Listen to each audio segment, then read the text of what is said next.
لا إله إلا الله وحده لا شريك له وأشهد أن سيدنا ومولانا محمدا عبده ورسوله أما بعد فأعوذ بالله من الشيطان الرجيم بسم الله الرحمن الرحيم واعتصموا بحبل الله جميعا ولا تفرقوا واذكروا نعمة الله عليكم إذ كنتم أعداء فألف بين قلوبكم فأصبحتم بنعمته إخوانا وقال النبي صلى الله تعالى عليه وسلم المسلم أخو المسلم لا يخذله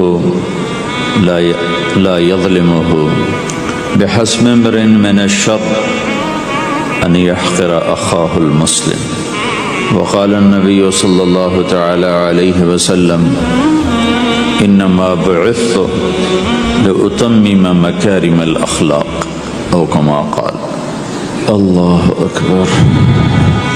میرے محترم بھائی اور دوستو، اسلام ایک زندگی گزارنے کا طریقہ ہے،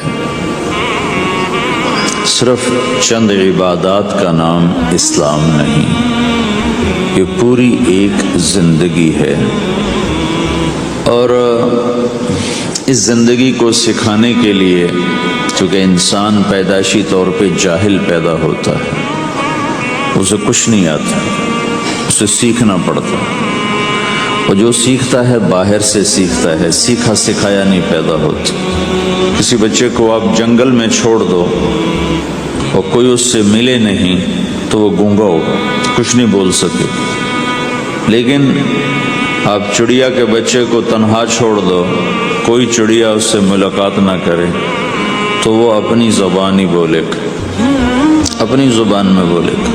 کوے کو تنہا چھوڑ دو، کوئی کوا اسے ملنے نہ دو تو کوے کی زبان ہی بولے گا۔ لیکن انسان کو گجراتی کا بچہ پنجابیوں میں چھوڑ دو تو گجراتی بول جائے گا، پنجابی بولے گا۔ پنجابیوں کا بچہ گجراتیوں میں چھوڑ دو تو وہ پنجابی نہیں بولے گا، وہ گجراتی بولے گا۔ اور کوئی بھی نہ اس سے ملے، اسے تنہا چھوڑ دو تو وہ کچھ بھی نہیں بول سکے گا، گونگا ہوگا۔ تو انسان جو کچھ سیکھتا ہے باہر سے سیکھتا ہے، اور چونکہ امتحان کی جگہ ہے تو باہر دونوں چیزیں موجود ہیں، غلط بھی صحیح بھی، دونوں جنس بازار میں موجود ہیں۔ انسان کے علاوہ جتنی مخلوق ہے ان میں غلط کرنے کا کوئی سسٹم ہی نہیں ہے، وہ غلط کر ہی نہیں سکتے، جو کرتے ہیں ٹھیک کرتے۔ انسان کے اندر دونوں سسٹم ہیں، فَأَلْهَمَهَا فُجُورَهَا وَتَقْوَاهَا، یہ دونوں نظام لے کے چلتا ہے۔ اسلام کو سیکھنا پڑتا ہے، اور اسلام کے لیے جو سب سے بڑا سرمایہ ہے، جیسے آپ بازار میں جاتے ہو، دکان کھولتے ہو، پھیری لگاتے ہو، تو اس کے لیے پیسہ چاہیے، ڈالر چاہیے۔ ڈالر کے بغیر آپ کاروبار نہیں کر سکتے۔ اسلام کے لیے ایمان چاہیے، ایمان کے بغیر اسلام پہ چلا نہیں جاتا، جانتا ہوگا چل نہیں سکے گا۔ ایمان وہ طاقت ہے، وہ سرمایہ ہے، وہ کیپٹل ہے جس سے کوئی مرد عورت وہ دین پہ چل سکتا ہے۔ یہ زیادہ ہوگا تو زیادہ چلے گا، تھوڑا ہوگا تو تھوڑا چلے گا، نہیں ہوگا تو صفر ہوگا، زیرو ہوگا۔ تبلیغ کا جو یہ کام اللہ تعالیٰ نے ہمیں دیا ہے، یہ ایمان کو سیکھنے کی اور اس کو آگے پہنچانے اور پھیلانے کی محنت ہے۔ ایمان سیکھنے کے لیے فمن شاء اتخذ الی ربہ سبیلا، کوئی ایک طریقہ نہیں ہے، کئی طریقے ہیں۔ اللہ نے سبیل کے اوپر الف لام نہیں لگایا، الف لام ہٹا کر یہ بتایا ہے کہ اللہ تک پہنچنے کے راستے کئی ہیں، محنت ہے۔ راستہ تو ایک ہے اسلام، اس پر آنے کی جو محنت ہے اس کے راستے مختلف ہیں۔ ہاں، آگے پہنچانے کے لیے تبلیغ کے سوا اور کوئی راستہ کوئی نہیں۔ یہاں آ کر تبلیغ منفرد کا کام منفرد ہو جاتا ہے کہ کسی محنت میں گشت کوئی نہیں سوائے تبلیغ، صرف تبلیغ ہے جس میں گشت ہے کہ خود چل کے جاؤ۔ اگر میرے پاس وہ میرے کالج کا لڑکا نہ آتا تو مجھے تو نہیں پتا تھا تبلیغ کیا چیز، نہ دین کا پتہ تھا نہ دنیا کا پتہ تھا۔ تو کوئی چل کے آیا اور اس نے ہاتھ پکڑا، اور دعوت ہے ہی بے طلبوں کے لیے، مدرسہ تو طلب والوں کے لیے، وہاں تو تعلیم ہوتی، تبلیغ نہیں ہوتی. خانقاہ تو طلب والوں کے لیے ہے اور دعوت بے طلب لوگوں کے لیے، جو سننا نہیں چاہتے، جو قریب نہیں آنا چاہتے. اور ایسا طبقہ کروڑوں اربوں کی تعداد میں موجود، انہیں دین پر لانے کے لیے یا دین کی بات ان کے کان میں ڈالنے کے لیے سوائے گشت کے اور کوئی عمل کوئی. میں پشاور گیا تو جماعت میں انہوں نے کہا جی یہاں ایک وکیل صاحب ہیں، تبلیغ والوں کو بہت گالیاں دیتے ہیں، شکل دیکھتے ہی گالیاں دینا شروع کرتے ہیں. آپ کے علاقے کے؟ آپ کے علاقے کے؟ میں کہا اچھا ملاؤ. پشاور میں رہتا تھا، وکالت کرتا تھا، میرے علاقے کا میاں چنو ایک چھوٹا سا ٹاؤن ہے وہاں کا تھا، میں اس کے قریب تلمبا ایک چھوٹا سا ٹاؤن ہے میں وہاں. تو جب ہم ان کے دروازے پر گئے اور نوک کیا تو دروازہ کھلتے ہی انہوں نے وہی کام شروع کر دیا دیکھتے ہی. اور کہا میں نے تمہیں کتنی دفعہ کہا ہے، وہ جو مقامی، کہ تبلیغ والوں کو میرے دروازے پر مت لایا کرو. تو اب بتاؤ، میں اگر یہ تبلیغ کے رگڑے نہ لگے ہوتے تو میں تو 2 تھپڑ اس کے منہ پہ مارتا، یا مفتی صاحب کی طرف فتویٰ سناتا تو اسلام سے خارج ہو گیا ہے، توبہ کر. میں نے اس سے کہا بھائی میں تو تبلیغی بن کے آپ کے پاس نہیں آیا، میں تو اس لیے آیا ہوں کہ مجھے پتہ چلا کہ آپ میاں چنو کے ہیں اور میں تو لمبے کا ہوں، تو میں تو اس لیے آپ کو ملنے آؤں. تو ایسے ہوا، اچھا آپ تو لمبے کے ہو؟ میں نے کہا تو لمبے کا ہوں. کہو اچھا اچھا اچھا، بڑی مہربانی، فرمائیے. میں نے کہا فرمائیے ایسے تو نہیں ہوگا، گھر بٹھاؤ پھر فرمائیے ہوگا. تو اس نے دروازہ کھولا، ہمیں بٹھایا، میں نے کوئی تبلیغ کی بات نہیں کی، چائے وائے پلائی. تو میرے والد صاحب اپنے علاقے کے مشہور آدمی تھے، تو جب میں نے اپنا تعارف کرایا تو وہ اور خوش ہو گیا. کہا تو آپ کے باپ کا الیکشن تو میں نے لڑا ہے، ان کے لیے ووٹ مانگنا. تو ایسا خوش ہو گیا، کھل گیا، اور چائے پلائی، بات چیت ہوتی رہی. تو اٹھتے ہوئے میں نے کہا فلاں مسجد میں ہماری جماعت آئی ہوئی. میں نے کہا چلو آپ کو بتا دوں. مغرب کے بیان میں وہ آیا ہوا تھا. پھر جتنے دن میں وہاں رہا وہ آتا رہا آتا رہا آتا رہا. میں واپس چلا گیا. بیچ میں کئی سال گزر گئے. لاہور کیولری گراؤنڈ ایک مشہور جگہ، وہاں میرا بیان تھا. جو کرکٹر آئے ہوئے تھے، ان کو ہم نئے سعید انور، انضمام، مشتاق، ان کو ہم قریب کر رہے تھے. اس وقت نئے نئے ان کو قریب کر رہے تھے. تو یہ لوگ آئے ہوئے تھے. تو بیان کے بعد ان کو لے کر ہم ایک کمرے میں بیٹھے. اس کمرے کی دیوار شیشے کی تھی، تو لوگ اندر آنے کی کوشش کر رہے تھے تو ان پہرے والے ان کو روک رہے تھے. تو اس میں سے ایک آدمی منہ اوپر کر کے میری طرف سے اشارہ کرے. تو میں نے دیکھا تو ایک آدمی کی بڑی داڑھی، اور وہ مجھے ایسے ایسے اشارہ کر رہا ہے. میں نے نہیں پہچانا. تھوڑی دیر کے بعد میں نے غور سے دیکھا تو وہ وہی وکیل صاحب پشاور والے. تو میں نے وہ ان کو اندر بلاؤ اندر بلاؤ. وہ اندر آئے تو میں اٹھ کے ملا. کہنے لگے یہ دیکھو یہ تمہارا ایک گشت، میرا وقت بھی لگ چکا ہے، پتہ نہیں کیا چلہ لگا ہے یا 3 چلے لگے ہیں. تو جو دیکھو نا، آپ میں سے کئی لوگ پھیری لگاتے ہیں، جس کو گجرات پھیری لگاتا ہوں. پھیری میں پہلے سمجھا ہی نہیں. پھیری تو کہتے ہیں چھوٹے جہاز کو جو سمندر میں چلتا ہے. میں سمجھا یہ پھیری لگاتے ہیں، پھیری، اور وہ تو گجراتی میں پھیری کہتے ہیں پھیری کو. تو پہلے تو میں چکر کھاتا رہا کہ یہ کیا ہے پھیری. پھیری تو چھوٹے جہاز کو کہتے ہیں، چھوٹا بحری جہاز. تو پھر بعد میں کسی نے کہا کہ یہ چل پھر کے سودا بھیجا. اچھا اچھا، پھیری کو پھیری کہہ تم خدا کو خدا کر دیتے ہو. خدا کا شکر. ایک تو خدا لفظ ہی میں نے پہلے کہا تھا بولنے کا نہیں ہے، ایک اس کو خدا کو خدا کر دیتے ہو، خدا کی قسم. تو تم پھیری لگاتے لگاتے گاہک بنا لیتے ہو، نہیں بناتے ہو؟ پھیری لگاتے لگاتے تم اپنے گاہک بنا لیتے. یہی تبلیغ کا کام ہے کہ پھیری لگاؤ، لوگوں کے در کھٹکھٹاؤ. کوئی لے گا کوئی نہیں لے گا. جو آپ لوگ پھیری لگاتے ہو تو سارے آپ سے سودا لیتے ہیں؟ نہیں لیتے. کوئی لیتا ہے کوئی نہیں لیتا. لیکن آپ جاتے رہتے ہو جاتے رہتے ہو جاتے رہتے ہو جاتے رہتے ہو. آہستہ آہستہ آپ اپنا اتنا کام کر لیتے ہو کہ آپ کی روٹی چل جاتی. تو سارے نبیوں نے پھیرا لگایا. کوئی نبی گھر نہیں بیٹھا کہ میرے پاس کوئی آئے گا تو اسے سکھاؤں گا. ہر نبی نے پھیرا لگایا. اور داؤد علیہ السلام نے ایک دفعہ یہ کیا، ایک بڑا عبادت خانہ بنایا اور اس کی دیواریں اونچی کر دی، اتنی اونچی کہ اندر کوئی جا نہ سکے، اور یہ طے کیا کہ ہفتے میں ایک دن میں کسی سے نہیں ملوں گا، صرف اللہ اللہ کروں گا ہفتے میں ایک دن. تو وہ پہلا دن تھا، اندر سے تالا لگا دیا اور خود اندر بیٹھ گئے، اور پہلا دن ہے کہ میں آج کسی سے نہیں ملوں گا. تو میرے رب کو یہ بات پسند نہیں آئی کہ نبی کا کام کٹ کے بیٹھنا نہیں ہے، لوگوں میں جانا ہے. تو اللہ تعالیٰ نے انسانی شکل میں 2 فرشتے اندر اتار دیے. اذ تصوروا المحراب ففزع منهم قال لا تخف خصمان بغى بعضنا على بعض فاحكم بيننا. کہا جی حضرت ہمارا جھگڑا ہو گیا ہے، ہم آپ سے فیصلہ کروانے آئے. تو داؤد علیہ السلام ڈر گئے کہ دروازہ بند ہے، یہ آئے کہاں سے؟ دیوار اتنی اونچی ہے کہ اس کے اوپر سے چھلانگ لگا کے بھی اندر نہیں آ سکتے، تو یہ کون ہے، آئی کہاں سے؟ دروازے کو دیکھیں تالا لگا ہوا ہے، دیوار کو دیکھیں اتنی اونچی ہے، تو کون چھلانگ لگا کے اندر آئے گا؟ تو ڈر گئے. تو کہنے لگے جی آپ ڈرے نہیں، ہمارا جھگڑا ہو گیا. کہ کیا جھگڑا ہے؟ کیا جھگڑا ہے؟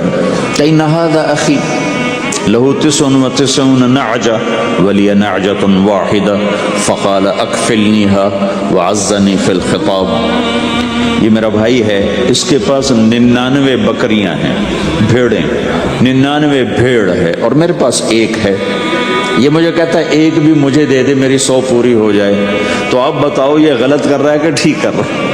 اب یہ فیصلہ تو آپ چھوٹے سے بچے سے بھی کروا سکتے ہو. نہیں، یہ تو لطیفہ سا بن گیا، داؤد علیہ السلام کے لیے لطیفہ بن گیا کہ ایک آدمی کہتا ہے جی میرے پاس 99 ہے، تیرے پاس ایک ہے، تو ایک مجھے دے دے، میری 100 ہو جائیں.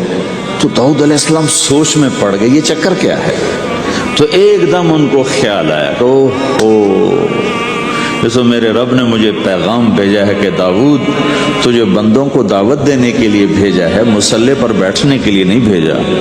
ہاں مصلی پر بیٹھنا ہے، اس کے لیے رات ہے. قم اللیل الا قلیلا نصفہ او انقص منہ قلیلا او زد علیہ ورتل القرآن ترتیلا. چل ومن اللیل فتہجد بہ نافلۃ لک عسى ان یبعثک ربک مقاما محمودا. رات ہے، آ جاؤ.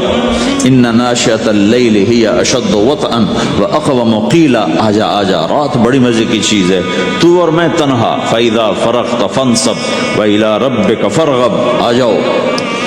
تتجافى جنوبهم عن المضاجع يدعون ربهم خوفا وطمعا ومما رزقناهم ينفقون. رات تیری میری، دن میرے بندوں کے لیے. نہیں بیٹھ سکتا، تسبیح پکڑ کے نہیں بیٹھ سکتے ہو. تو اس پر داؤد علیہ السلام سجدے میں گرے. آیت سجدہ ہے اس لیے میں نہیں پڑھتا ہوں. سجدے میں گرے اور کہا یا اللہ معافی کر، یا اللہ معاف کر دے، یا اللہ معاف کر دے. میں نے دروازے بند کر لیے، حالانکہ میں یہ میرے منصب کے خلاف تھا، اس پر اللہ سے معافی مانگی. تو چل کے جانا نبیوں کی صفت ہے، یہی ہماری صفت ہے. اس امت کو یہ کام دیا گیا کہ یہ اوروں کے پاس جا کے اپنا سودا پیش کر، اپنوں کو بھی سنبھالے اور غیروں تک بھی پہنچے. نہیں سنتے پھر جاؤ، نہیں سنتے پھر جاؤ، کیونکہ دلوں کا پھیرنا اللہ کے ہاتھ میں ہے. تیرے ذمہ آواز لگانا ہے. اللہ تعالیٰ نے تقسیم کر دی. قم اللیل الا قلیلا، رات اللہ کے پاس آ جا. دن میں کیا کر، ان لک فی النہار سبحا طویلا، تیرا دن میں کام بہت زیادہ ہے. سبحا طویلا، دعوت کے کام کو تیرنے سے تشبیہ دی ہے. سبح تیرنے کو کہتے ہیں. اللہ کے نبی کا ایک گھوڑا تھا جس کا نام تھا سبحہ، میں نے بتایا تھا پہلے دن. وہ اتنا تیز چلتا تھا جیسے تیر رہی ہو، اس لیے اللہ کے نبی نے خود اس کا نام سبحہ رکھا تھا، تیرنے والا. تو تبلیغ کے کام کو تیرنے سے تشبیہ دی کہ آپ نے لمبا تیرنا ہے. اور مکے میں تو پانی کوئی نہیں، تو کہاں تیرنا ہے؟ سارے مکے میں پانی کا قطرہ کوئی نہیں، زمزم کے کنویں کے سوا، تو تیرنا کہاں ہے؟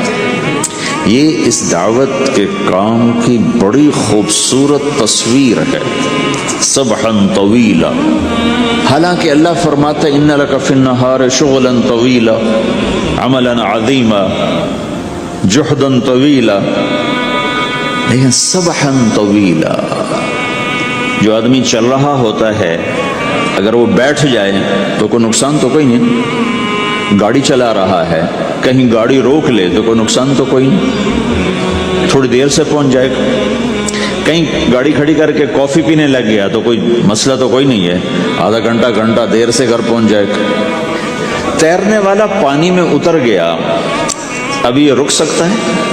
کیوں بھائی؟ اگر یہ کافی پینے کا ارادہ کرے تو کہاں جائے گا؟ تو مچھلی کے پیٹ میں جائے گا. پانی میں اترنے کے بعد اختیار ختم ہے، اب تیرنا ہے. کہاں تک؟ دوسرا کنارہ جب تک ہاتھ میں نہیں آتا تیرنا ہے. سبحاً طویلا، جب تک آخرت کا کنارہ ہاتھ میں نہیں آتا اے میرے نبی تجھے دعوت کا کام کرتے ہی رہنا ہے، کرتے ہی رہنا ہے، کرتے ہی رہنا ہے، تیری چھٹی کوئی نہیں. سبحاً میں یہ اشارہ تھا کہ چھٹی کوئی نہیں، یہ موت تک کا کام ہے. وَاعْبُدْ رَبَّكَ حَتَّى يَأْتِيَكَ الْيَقِينُ. ہائے ہائے، جب یہ آیت اتری یا ایھا المدثر قم فانذر وربک فکبر، اے میرے محبوب اٹھ جا، اٹھ جا، میرا پیغام سنا، تو لیٹا ہوا ہے. تو اس پر آپ نے کہا خدیجہ انقطع ایام النوم والراحہ، میرے آرام کے دن چلے گئے، میرے سونے کے دن چلے گئے، میرے رب نے مجھے کہا ہے اٹھ جا اور میرا پیغام سنا. تو اس وقت تو کوئی جاننے والا نہیں تھا، تو پہلے آپ چپ کے بات فرما رہے تھے، پھر اللہ نے کہا کھل کے کہہ. تو پھر آپ نے کہا میں خدیجہ میں کس کو کہوں، میری کون سنے گا؟ من ادعو من یستجیب. تو حضرت خدیجہ نے عرض کی یا رسول اللہ آپ دعوت دینے میں پہل کریں، میں لبیک کہنے میں پہل کرتی ہوں. تو بھائیو، دعوت ہمارا سرمایہ ہے، دعوت سے ایمان بنتا ہے، ایمان سے عمل بنتا ہے. تو اگر آپ اس دعوت میں حرکت کرتے رہو گے ان لک فی النہار سبحا طویلا، کل میں نے اس پر تھوڑی تفصیل سے بات کر دی تھی، آج میں اس سے اگلی بات کرنا چاہتا ہوں. لیکن اس کو بار بار سننا اس لیے ضروری ہے کہ آدمی بڑی جلدی بھول جاتا ہے، اور نفع سامنے نہ ہو تو اس کے لیے قدم اٹھانا، مال لگانا مشکل ہو جاتا ہے. آپ پھیری بھی تو لگاتے ہو، تو شام کو پیسہ ہاتھ میں آتا ہے تو تھکاوٹ چلی جاتی. میں نے ایک شخص سے کہا تھوڑا تبلیغ میں وقت دے دو بھائی. کہا جی مجھے گولیاں لگی تھیں تو اس کے بعد میرے بدن میں درد ہوتا ہے تو میں ٹائم نہیں دے سکتا. لیکن میں اسے دیکھتا تھا، وہ صبح سے شام تک اپنی دکان پہ کھڑا ہوتا تھا، کھڑا ہو کے کام کرتا تھا. تو ایک دن میں نے اس سے پوچھا یہ تو دکان پہ کھڑا ہوتا ہے، اس کا درد تمہیں نہیں ہوتا؟ تبلیغ میں تو اتنی مشقت نہیں ہے. وہ کہنے لگا جی روز درد بہت ہوتا ہے، لیکن میں جب شام کو پیسے گنتا ہوں تو سارا درد چلا جاتا ہے، سارا درد چلا جاتا ہے. تو اب آپ تبلیغ میں 3 دن کے لیے گئے تو کچھ لگا کے آتے ہو، ہاتھ میں تو کچھ بھی نہیں ہوتا. اور چلے کے لیے جاؤ تو کچھ لگتا ہے، ہاتھ میں تو کچھ بھی نہیں آتا. 4 مہینے کے لیے جاؤ تو کچھ لگتا ہے، ہاتھ میں تو کچھ بھی نہیں آتا. تو وہ جذبہ پیدا نہیں ہوتا لگانے کا، تھکنے کا، تھکانے کا، جیسے دنیا میں پیدا ہوتا ہے کہ اس کی واپسی نظر آ رہی ہوتی. تو اس لیے بار بار ضرورت ہے اس کو سننے اور سنانے کی کہ اللہ نے اس امت کو یہ منصب دیا ہے، کنتم خیر امت اخرجت للناس، تم سب سے بہترین امت ہو، تمہیں نکالا گیا ہے. کیا کرتے ہو؟ تأمرون بالمعروف وتنہون عن المنکر وتؤمنون باللہ، بھلائی کی بات کرتے ہو، برائی سے روکتے ہو، صلہ مجھ سے لیتے ہو. تؤمنون باللہ، صلہ مجھ سے لیتے ہو، اللہ پہ ایمان لاتے ہو. کل بھی میں نے کہا تھا کہ ہر مسلمان کے ذمے دعوت ہے، عمل کرے یا نہ کرے. آج پھر اس کو دوہرا رہا ہوں کہ عمل کرے یا نہ کرے، اوروں کو دعوت دینا ہر مسلمان کے ذمے ہے. اللہ تعالیٰ نے بنو اسرائیل کے بارے میں کہا میری تم پہ لعنت ہے. لعن الذین کفروا من بنی اسرائیل علی لسان داود و عیسی ابن مریم، اے داود، اے عیسیٰ، ان پر لعنت بھیجو. کتنا سخت اللہ کا فرمان ہے. اچھا کیوں, کس لیے؟ اللہ نے دو جرم بتائے. ذَلِكَ بِمَا عَصَوْا وَكَانُوا يَعْتَدُونَ, یہ بہت نافرمان ہو چکے ہیں, بہت نافرمان ہو چکے ہیں. ایک اس کی وجہ سے ان پر اللہ کی لعنت. دوسرا کیا ہے؟ كَانُوا لَا يَتَنَاهُونَ عَن مُنْكَرٍ فَعَلُوهُ, جو گناہ خود کر رہے ہوتے ہیں اس سے اوروں کو نہیں روکتے.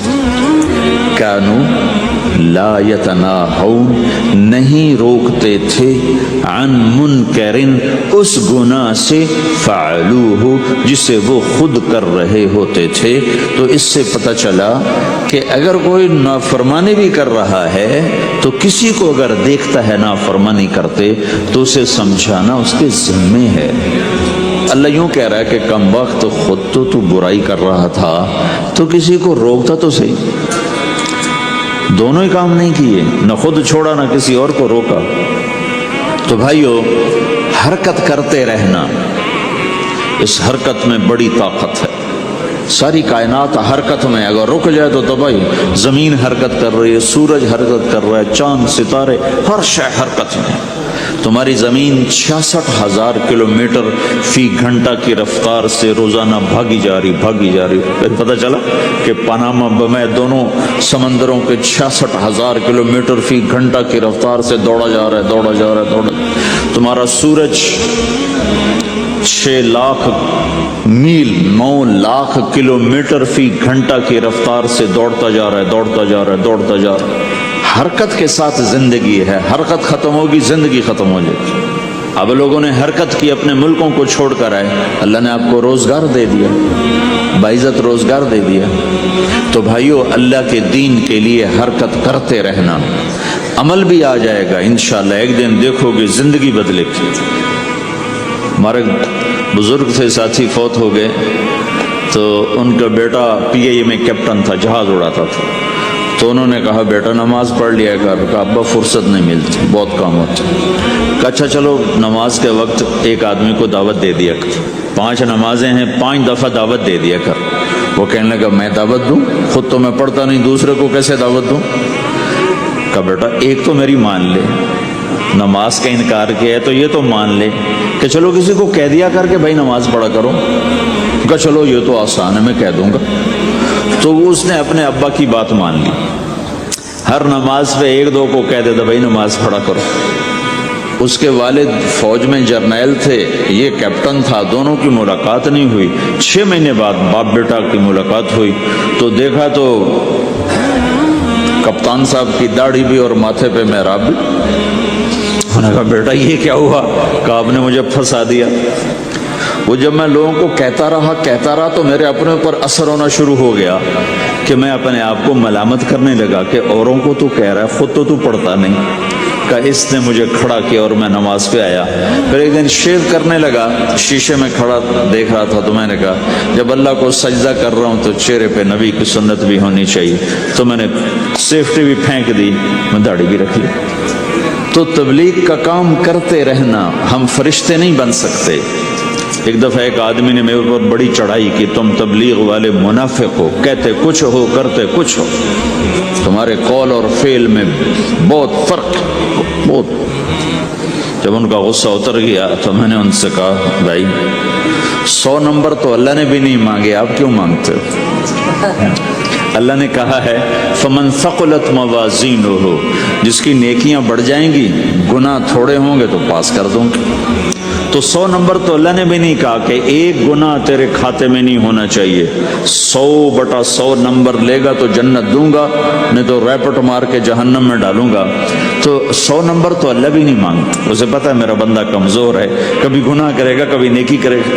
تو وہ کہتا ہے جس کے پاس 51 نیکیاں ہوئیں اور 50 گناہ ہوئے تولوں گا تو 51 جھک جائیں گے نا, 50 معاف. مثال دے رہا ہوں.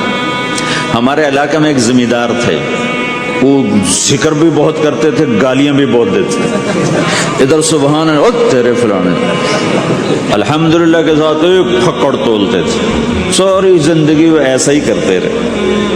جب وہ فوت ہو گئے تو کسی نے ان کو دیکھا تو انہوں نے پوچھا کہ میاں صاحب آپ کے ساتھ کیا ہوا؟ آپ تو گالیاں بہت دیتے تھے. خود انہیں یہ پوچھ رہے آپ تو گالیاں بہت دیتے تھے, تو آپ کے ساتھ کیا ہوا؟ کہ اللہ تعالیٰ نے میرے ذکر اور میری گالیوں کو تولا, تو میرا ذکر بڑھ گیا تو میری بخشش ہو گئی.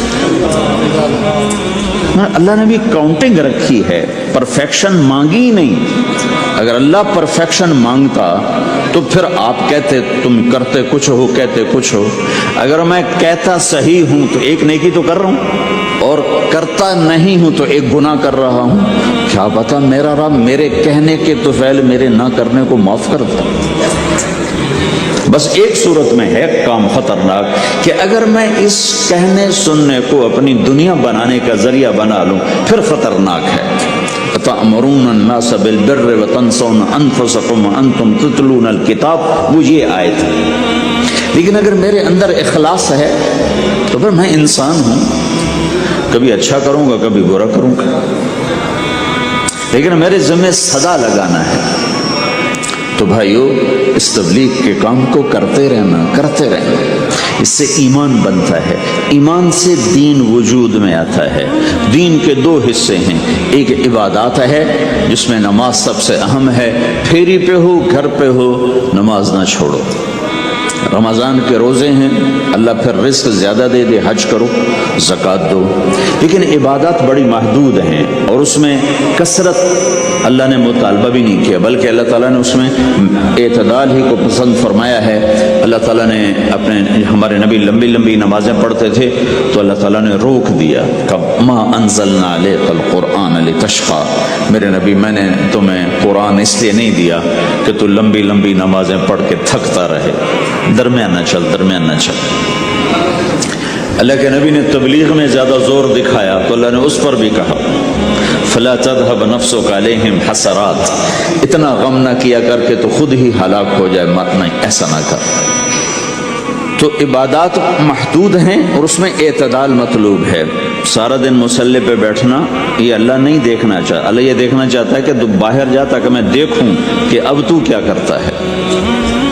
دوسرا حصہ اس کا اخلاقیات ہے, آپس کی معاشرت ہے.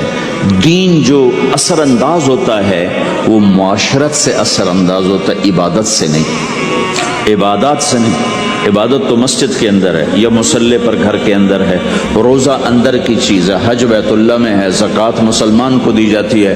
تو دنیا میں دین پھیلنے کے لیے اور انہوں کو دین کے قریب کرنے کے لیے جو سب سے بڑا عمل ہے وہ بھائیو اچھے اخلاق. یہ دوسرا حصہ میں آج بیان کرنا چاہتا ہوں.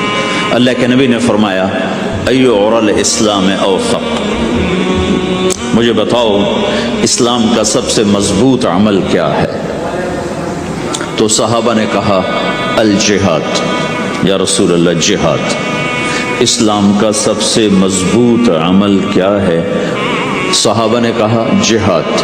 تو آپ نے کہا وحسن وما هو به, ہاں جہاد بہت اچھا عمل ہے لیکن سب سے بڑا عمل نہیں ہے, سب سے مضبوط عمل نہیں ہے. انہوں نے کہا جی الصلاۃ, نماز. تو ہم نے کہا ہاں وحسنۃ وما هي بها, نماز بھی بہت اچھی چیز ہے لیکن وہ نہیں جو میں پوچھ رہا ہوں, سب سے اعلیٰ, سب سے اوپر, سب سے مضبوط نہیں. تو انہوں نے کہا جی الحج, حج. تو آپ نے کہا حج بھی بہت اچھا عمل ہے لیکن وہ نہیں جو میں نے پوچھا ہے. پھر صحابہ نے کہا جی روزہ, آپ کا روزہ بھی بہت اچھا ہے لیکن وہ نہیں جو میں نے پوچھا ہے. تو پھر صحابہ نے کہا یا رسول اللہ پھر آپ ہی بتائیں, ہمیں تو نہیں پتا. تو ہمارے نبی عبادات سے اوپر لا رہے ہیں, اپنے ساتھیوں کو عبادات پہ قائم کر دیا. ہر آدمی نمازی بن چکا ہے, ہر آدمی روزے دار بن چکا ہے, ہر آدمی مالدار زکوٰۃ دینے والا بن چکا ہے, اور ہر آدمی حج کا جذبہ پیدا کر چکا ہے. اب آپ ان کو اخلاق پہ لانا چاہتے ہیں چونکہ اسلام کی تکمیل اخلاق سے ہے. اسلام کو تشبیہ دی گئی ہے گھر کے ساتھ, بنی الاسلام علی خمس. تو بنیا کا لفظ عمارت پر بولا جاتا ہے. تو اسلام کی بنیاد میں ہے کلمہ, نماز, روزہ, حج, زکوٰۃ. اگر اس مسجد کی بنیادیں بھر دی جائیں تو اس کو مسجد تو نہیں کہیں گے نا. ہاں جی بنیادیں ڈال دی ہیں, چھت ڈالنی ہے. جب چھت پڑے گی تو پھر یہ مسجد کہلائے گی. تو اسلام کی بنیاد قائم ہو چکی تھی, اب آپ چھت ڈالنا چاہتے تھے. چھت کیا ہے؟ وہ اچھے اخلاق ہیں. تو اب آپ ان کو اوپر لا رہے ہیں. تو آپ نے جب پوچھا تو انہوں نے وہی کہا جو انہوں نے ابھی سیکھا تھا, نماز, روزہ, جہاد, حج. لیکن آپ نے سب کی نفی کر دی, نہیں یہ بھی نہیں, یہ بھی نہیں, یہ بھی نہیں, یہ بھی نہیں. اچھا یا رسول اللہ آپ بتائیں. تو آپ نے فرمایا ان اوثق عر الاسلام الحب للہ والبغض للہ. اسلام کا سب سے مضبوط عمل وہ آپس میں اللہ کے لیے محبت کرنا ہے. اسلام کا سب سے مضبوط عمل وہ آپس میں اللہ کے لیے محبت کرنا ہے. اسلام کا سب سے مضبوط عمل وہ محبت ہے. اللہ کے لیے بغض ہے, اللہ کے لیے محبت ہے. یہ اسلام کا سب سے مضبوط عمل ہے. تو بھائیو, یہ چھوٹا سا معاشرہ اسلامی بن جائے, اس کے لیے بنیاد میں نے پہلے بتا دی, اب چھت بتا رہا ہوں. وہ ہیں اچھے اخلاق. اللہ تعالیٰ نے جب ہمارے نبی نے نماز لمبی پڑھی تو اللہ نے کہا درمیانی پڑھو. میں نے ابھی بتایا تبلیغ میں دکھ زیادہ جھیلا تو اللہ نے کہا درمیانہ چلو. لیکن جب اللہ کے نبی نے اخلاق بلند کیے, اخلاق, تو اس پر بھی اللہ تعالیٰ فرماتا میرے نبی ذرا اتنا نرم نہ ہو, تھوڑا سا سختی دکھا, آنکھیں دکھا, تھوڑا شوشاں کر. تو میرے رب نے کیا کہا؟ واہ, میرے رب نے آپ کے اخلاق کی جیسی تعریف کی ہے آپ کے کسی عمل کی ایسی تعریف نہیں کی. نماز کو کہا معتدل, اعتدال, دعوت کو کہا اعتدال, اور اخلاق کو کیا کہا؟ انک لعلی خلق عظیم. اور اس کو طاقت پہنچائی قسم اٹھا کے, نون. پھر قسم اٹھائی قلم کی جو علم کا ذریعہ ہے, والقلم وما یسطرون. مجھے قسم ہے قلم اور اس کی تحریر کی. ما انت بنعمت ربک بمجنون وان لک لاجرا غیر ممنون. ان دو آیتوں کو چھوڑ کر اگلی جو آیت آ رہی وانک لعلی خلق عظیم. اے میرے محبوب, میں قسم اٹھاتا ہوں قلم اور اس کی تحریر کی, تیرے اخلاق بڑے عالی شان ہیں. یہ نہیں کہا تیرے اخلاق بڑے عالی ہیں. انک لعلی, علا کا یہاں بہت عظیم الشان کردار ہے. علا یہ بتا رہا ہے کہ اے میرے نبی جتنے اخلاق تصور کیے جا سکتے ہیں وہ سب تیرے تابع ہو چکے ہیں, تو ان پہ سوار ہو چکا ہے, تو ان پہ چھا چکا ہے. علا چھا جانے کے لیے ہوتا ہے کہ تمام اخلاق تیرے غلام ہو چکے ہیں. ایک دفعہ آپ نے فرمایا اچھے اخلاق 360 قسم ہیں. 360 قسم, 360 صفات کا مجموعہ اچھے اخلاق. کوئی ایک صفت کسی کو مل گئی تو جنت میں چلا جائے گا. تو ابو بکر رضی اللہ عنہ سامنے بیٹھے تھے, کہنے لگے یا رسول اللہ افی منہا شیء, ان 360 میں کوئی میرے اندر بھی کچھ ہے؟ تو آپ نے کہا تیرے اندر سارے کا سارا, کوئی کمی کوئی نہیں, پورے. یہ آپ نے اور کسی کو نہیں کہا, صرف آپ نے یہ ابو بکر سے فرمایا کہ ابو بکر تیرے اندر پورے اخلاق 360. تو بھائیو, آپس کی محبت اور اچھے اخلاق یہ اسلام کا سب سے چوٹی کا سبق, سب سے اعلیٰ درجے کا سبق. اب ایک حدیث میں جو حدیث جبریل کہلاتی ہے, وہ انسانی شکل میں آ کر پوچھتے ہیں یا رسول اللہ اسلام کیا ہے؟ تو آپ کہتے ہیں کلمہ, نماز, روزہ, حج, زکوٰۃ, یہ اسلام ہے. یہی سوال اب آخری حج کا موقع آ چکا ہے. اب اسلام 9 سال آگے, 10 سال آگے جا چکا ہے اور اس کی شکل مکمل ہو چکی ہے. تو عمر بن عبسہ رضی اللہ تعالیٰ عنہ یہ آخری حج کے موقع پر آپ سے ملتے ہیں اور آ کر یہ آپ سے پوچھتے ہیں یا رسول اللہ مل اسلام. سوال ایک ہے, مل اسلام. شروع میں مدینے کے داخلے کے شروع میں جبریل انسانی شکل میں آتے ہیں اور کہتے ہیں مل اسلام, اسلام کیا ہے؟ تو آپ کہتے ہیں کلمہ, نماز, روزہ, حج, زکوٰۃ. اب یہی سوال 10 سال کے بعد یا 9 سال کے بعد عمرو بن عبسہ کہتے ہیں یا رسول اللہ مل اسلام، اسلام کیا ہے؟ تو اب جواب سنو، آپ نے فرمایا اطعام الطعام وطیب الکلام، میٹھا بول بولنا اور کھانا کھلانا۔ کسی سے میٹھا بول بولنا کتنا عظیم ہے میرے اللہ کی بارگاہ میں کہ آپ نے فرمایا ابتسامک فی وجہ اخیک صدقہ، تو اگر کسی مسلمان کو ہنس کے مل لے تو یہ بھی تیرے لیے صدقے کا ثواب، صدقہ لکھا جائے گا۔ جبریل کہتے ہیں یا رسول اللہ مل ایمان، ایمان کیا ہے؟ تو آپ فرماتے ہیں اللہ کو ماننا، فرشتوں کو ماننا، نبیوں کو ماننا، کتابوں کو ماننا، تقدیر کو ماننا، موت کے بعد کی زندگی کا اقرار کرنا، ان تؤمن باللہ وملائکتہ وکتبہ ورسلہ وبالبعث بعد الموت، یہ ہے ابتدائی جواب۔ اب یہی سوال عمرو بن عبسہ کرتے ہیں 9 سال کے بعد یا رسول اللہ مل ایمان، ایمان کیا ہے؟ تو آپ نے فرمایا الصبر والسماحہ، صبر کرنا، معاف کرنا۔ سوال ایک ہے، جواب 2 ہیں، کیوں کہ جگہ اور نوعیت بدل چکی ہے۔ ابتدائے اسلام ہے تو عبادات بتائی جا رہی ہیں، انتہائی اسلام ہے تو اخلاق بتائے جا رہے ہیں کہ اے عمر، ایمان کیا ہے؟ صبر کرنا، معاف کرنا، صبر کرنا، معاف کرنا۔ تو بھائیو، جو ہمارا معاشرہ بنے گا اسلامی، گھر میں باہر، وہ بنے گا اچھے اخلاق سے، عبادت سے نہیں، علم سے نہیں، تبلیغ سے نہیں، وہ بنے گا اچھے اخلاق سے، میٹھے بول بولنے سے، درگزر کرنے سے، معاف کرنے سے، سہ جانے سے، اور بازار میں سچائی، بازار میں میٹھا بول نہیں، وہ تو ہر تاجر مسکرا کے ملتا ہے، ہاں وہ تو کاروبار ہے مسکرانا۔ سچا بول، الصدق ینجی والکذب یہلک، میرے نبی نے فرمایا سچ نجات دیتا ہے اور جھوٹ ہلاک کر دیتا ہے۔ تو بازار کے اخلاق ہیں صحیح بولنا، صحیح تولنا، دھوکہ نہ دینا۔ میرے نبی سے پوچھا گیا یا رسول اللہ مسلمان بزدل ہو سکتا ہے، ڈرپوک؟ آپ نے کہا ہو سکتا ہے۔ کہ یا رسول اللہ مسلمان بخیل ہو سکتا ہے، بخیل کنجوس؟ آپ نے کہا ہو سکتا ہے۔ کہ یا رسول اللہ مسلمان جھوٹ بول سکتا ہے؟ جھوٹ نہیں بول سکتا۔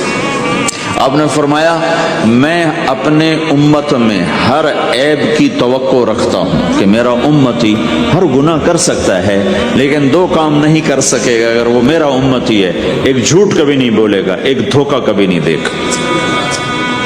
اور یہ دونوں کام ہمارے پورے عروج پر ہیں۔ تو مسلمان دھوکہ نہیں دیتا کسی کو، مسلمان جھوٹ نہیں بولتا۔ تو اللہ کے نبی نے یہ نہیں فرمایا جو نماز نہیں پڑھتا وہ میری امت میں سے نہیں، جو روزہ نہیں رکھتا میری امت میں سے نہیں ہے، زکوٰۃ نہیں دیتا میری امت میں سے، یہ نہیں کہا۔ آپ نے کہا من غش فلیس منا، جس نے کسی کو دھوکہ دیا وہ میری امت میں سے نہیں، میری امت سے خارج۔ تو آپ کی تجارت پاناما میں ایسی تجارتوں کو وہ اسلام قبول کا ثبوت بن جائے۔ آپ کی جاب ہے تو ایسی ہو کہ پورا انڈونیشیا جو مسلمان ہوا ہے، مسلمان تاجروں کی تجارت سے مسلمان ہوا۔ ملائیشیا، انڈونیشیا، فلپائن، ان علاقوں میں جتنا اسلام پھیلا ہے یہ تاجروں کی محنت سے پھیلا ہے۔ کہاں کے تاجر؟ یمن کے عرب تاجر، ان کے عالی اخلاق، ان کا سچا بول، ان کا صحیح ترازو، اس نے لوگوں کے قلوب کو پھیر دیا کہ یہ پیسے کے غلام نہیں ہیں۔ تو ہماری تجارت اس لیے نہیں کہ ہم پیسہ بنائیں، ہماری تجارت اس لیے کہ ہم تجارت میں اللہ کے احکام زندہ کریں، جس میں سب سے بڑا حکم سچ بولنا ہے اور دھوکے سے بچنا ہے اور غلط کاروبار سے، غلط کام سے بچنا ہے۔ صرف ہم پیسہ نہیں کماتے، ہم اللہ کا امر دیکھتے ہیں کہ اگر میرے اللہ کے حکم کے مطابق ہے تو ٹھیک، اگر اس کے مطابق ہم چھوڑ دیں تو بھائیو اپنے پہچان کرواؤ سچائی کے ساتھ، دیانت کے ساتھ، دھوکے سے بچتے ہوئے۔ ایک تاجر مجھے بڑے فخر سے بتا رہا، فیصل آباد کی بات، کہ میں صبح صبح قرآن پڑھ رہا تھا، دکان پہ بیٹھا ہوا، کپڑے کا تاجر، تو ایک گاہک آ گیا، کہا جی آپ قرآن پڑھ رہے ہو، بھلے آدمی لگتے ہو، تو میں نے بیٹی کے جہیز کے لیے کپڑا خریدنا ہے، تو میں نے کہا آپ سے خرید لیتا ہوں۔ تو وہ پھر ہنس کے کہنا جی میں نے جی 16 روپے میٹر والا کپڑا 48 روپے میٹر میں بیچ دیا. میں نے کہا واہ بھائی واہ، قرآن کی قیمت بڑی تھوڑی لگائی تھا. ہائے ہائے ہائے ہائے، اس کو شرم بھی نہیں آ رہی اس بات پر، احساس ہی کوئی نہیں کہ اس نے قرآن پڑھتے دیکھ کر اعتماد کیا اور اس نے قرآن سے ہی اس کو دھوکہ دیا کہ پورے بازار میں 16 روپے گز ہے وہ کپڑا، وہ 48 روپے اس کو بیچ رہا ہے. اگر اپنے نبی کی بات سنو، آپ نے کہا سچا تاجر قیامت کے دن نبیوں کے ساتھ کھڑا کیا جائے گا. کیوں؟ کہ ہر موقع پہ جھوٹ بولا جا سکتا ہے، پروفٹ کمایا جا سکتا ہے، دھوکہ دیا جا سکتا ہے، فراڈ کیا جا سکتا ہے، اور اس سے بچتا ہے بچتا ہے بچتا ہے بچتا ہے. نہ اپنوں کو دھوکہ دیتا ہے نہ غیروں کو دھوکہ دیتا ہے. جب انگریز کا دور تھا، دلی میں ایک جیب کترا تھا، جیب کاٹنے والا، تو وہ یہ سکھایا کرتا تھا لڑکوں کو، پھر ان کو بھیجتا تھا. تو اس کا ایک چیلا شام کو صرف 2 روپے لے کر آیا، 2 روپے لے کر. تو اس نے کہا بے وقوف، آج سارے دن کی کمائی 2 روپے؟ کہ استاد آج بہت بڑا مال مارا تھا، لیکن میں نے دیکھا تو وہ ایک گورا تھا، انگریز تھا. تو مجھے خیال آیا اگر قیامت کے دن عیسیٰ علیہ السلام نے میرے نبی کو گلہ دے دیا کہ تیرے امتی نے میرے امتی کی جیب کاٹی تھی، تو میں اپنے نبی کو کیا جواب دوں گا؟ تو میں نے جا کر اس کو واپس کر دیا. ابھی اپنے کے کھسکا کے لایا ہوں 2 روپے. پچھلے زمانے کے تو چور بھی ایسے خوددار ہوتے تھے، اب تو نمازی ایسے غیرت کہاں پھینک کے آ گئے ہیں. ماتھے پہ محراب ہوتا ہے اور دھوکے میں سب سے اول ہوتا ہے. تو ہمارا اسلام صرف اس مسجد کی 4 دیواری میں نہیں ہے، ہمارا اسلام تو بارش کے قطروں کی طرح پھیلا ہوا ہے. آسمان کی بلندی ہے، آسمان کی وسعت ہے، جیسے اس سے زیادہ ہمارے دین کی وسعت ہے. تو آپ کسی دفتر میں ہو یا اپنے کاروبار میں ہو، تو اس میں بھی اللہ کے نبی نے آپ کو طریقہ بتایا ہے. بازار کے اخلاق ہیں مسکرانا نہیں، بازار کے اخلاق ہیں سچ بولنا، صحیح دینا، صحیح تولنا، صحیح سودے کا عیب بتانا. عبد الرحمن بن عوف رضی اللہ تعالیٰ عنہ پہلے 10 صحابہ میں آتے ہیں، پہلے 10 صحابہ. آپ نے کہا ابو بکر جنتی، عمر جنتی، عثمان جنتی، علی جنتی، طلحہ جنتی، زبیر جنتی، سعد جنتی، عبد الرحمن جنتی، ابو عبیدہ جنتی، سعید بن زید جنتی. اس میں ایک عبد الرحمن. جب ان کا انتقال ہوا تو انہوں نے 3 ارب 10 کروڑ 20 لاکھ دینار چھوڑے ترکا. ہمیں تو بڑا بیوقوف بنایا گیا، کاغذ کو کرنسی بنا کے دے دے. کاغذ کرنسی تو سونا ہوتا ہے جی، کرنسی تو سونے اور چاندی کو کہتے ہیں، کاغذ کے ٹکڑے کو تو کرنسی نہیں کہتے. اور اب کرنسی بھی لے کر وہ کارڈ پکڑا دیے، جیب بھی خالی، اب کرنسی بھی، کاغذ بھی کوئی نہیں، خالی کارڈ. اس کو کیا کہتے ہیں کارڈ کو؟ Credit card. کریڈٹ کارڈ وہ ساری دنیا کو بیوقوف بنایا ہوا. یا تو کاغذ پکڑائے ہوئے ہیں یا کارڈ پکڑا. کاغذ بھی اب واپس لے لیا، اب کارڈ پکڑا دیا. اور عبد الرحمن بن عوف نے جو پیسے چھوڑے وہ کاغذ نہیں تھے. کاغذ کی کیا حیثیت؟ پاکستان میں روز چھپ رہے ہیں، کاغذ کی کیا حیثیت؟ 3 ارب 10 کروڑ 20 لاکھ دینار سونے کے. اور ایک سکہ دینار اس وقت 4.5 ماشے کا ہوتا تھا. اب اس کو ملٹی پلائی کرو اور پورا پاناما خرید لیں اس پیسوں سے. اور وہ ٹاپ لسٹ کے 10 ٹاپ صحابہ میں سے ایک. وہ فرماتے تھے میری تجارت کا یہ اصول رہا کہ میں نے کبھی ادھار نہیں خریدا، نہ کبھی ادھار بیچا، نہ کبھی ادھار خریدا. جو خریدے بھی ادھار اور بیچے بھی ادھار، اسے نیند کہاں آئے گی؟ دینے والے دیتے نہیں، لینے والے سر پہ کھڑے ہوتے. انہیں نہ بیوی اچھی لگتی نہ بچے اچھے لگتے، وہ گھر میں بیٹھ کے بھی گھر میں نہیں ہوتے. تو آپ نے فرمایا نہ میں نے کبھی ادھار خریدا نہ کبھی ادھار بیچا، نقد خریدا نقد بیچا. دوسرا میرا اصول یہ رہا کہ میں نے کبھی